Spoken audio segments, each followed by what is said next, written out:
One of the rifts in the Democrat Party is over the use of quote-unquote buzzwords and if the push for inclusivity is actually just alienating common-sense voters. While progressives believe talking about equity and food insecurity or birthing people is vital, most people, moderates, everybody, feel differently. The Washington Post piece says, quote, they contend that liberal candidates too often use language from elite, highly educated circles that suggest the speakers consider themselves smart and virtuous while casting implied judgment on those who speak more plainly. Hardly a formula for winning people over. And this is on top of a New York Times report that Democrats are spending $28 million to gain back support from young men.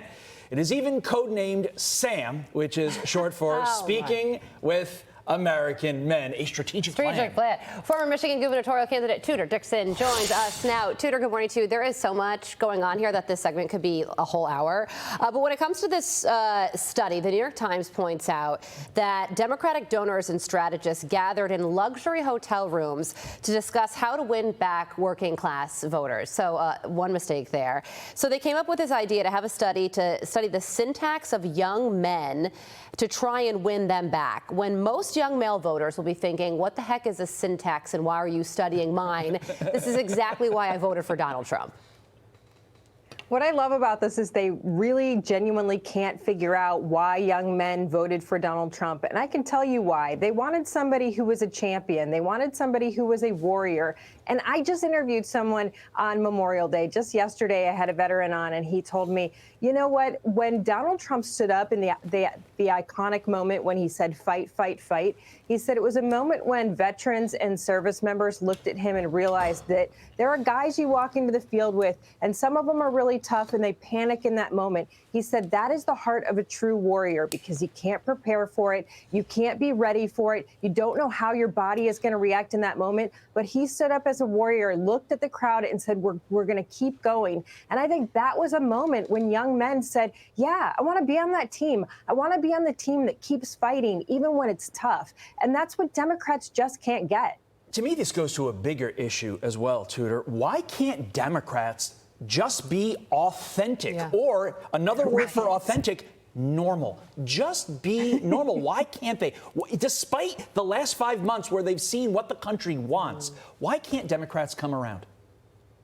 I mean, you talk about these buzzwords, it's like food insecurity and all these other bizarre words that you have to actually think through in your head. What exactly are they saying? Oh, people are hungry. You know, we could have a food issue.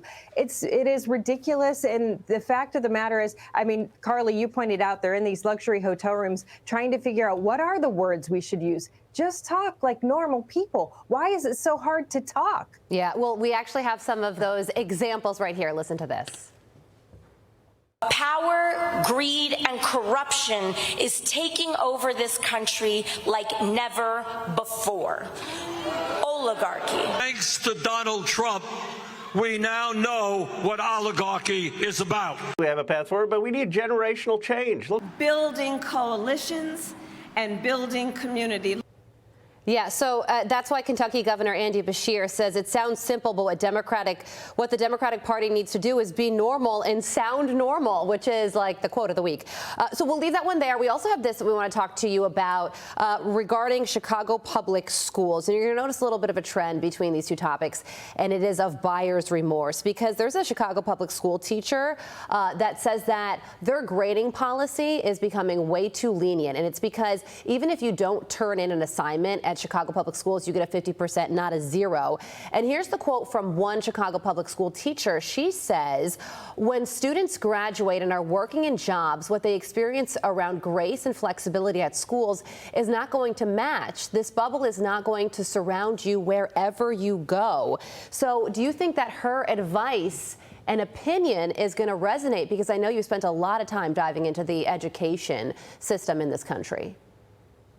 Yeah, and I think in Michigan right now that it's a hot topic because we are at 44th in the nation for literacy, and we're solving for the wrong problem. I mean, you heard what they were saying. We're solving for the wrong problem. We're trying to make it easier to help kids get through instead of teaching kids that there are consequences for your actions. It's been such a long time since young people have realized there are consequences for their actions, and the pandemic didn't help because we as adults felt like, oh, we have to coddle them. We have to get them through this. And to a certain extent we did, but that extended. And I mean, even just yesterday, I talked to someone here and they said, you know, as a teacher, my friends, they can't fail people locally here in Michigan. You can't fail students either. And she said, my girlfriend knows that she has kids that are going on that are not prepared for the next class, and yet they're moving on.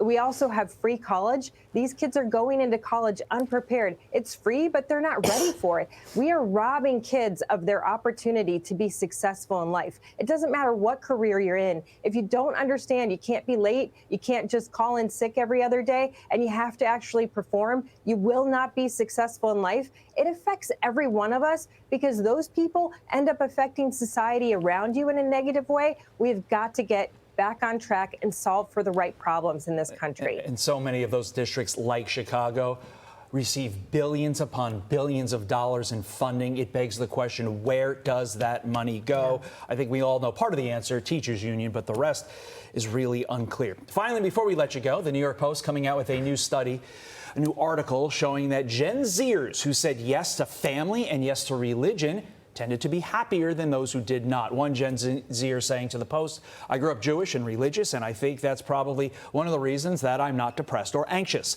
I have so much meaning in my life, and that's not typical for my generation. Speaking of her generation, Gen Z ranked 62nd compared to U.S. adults who ranked 24th on the World Happiness Index.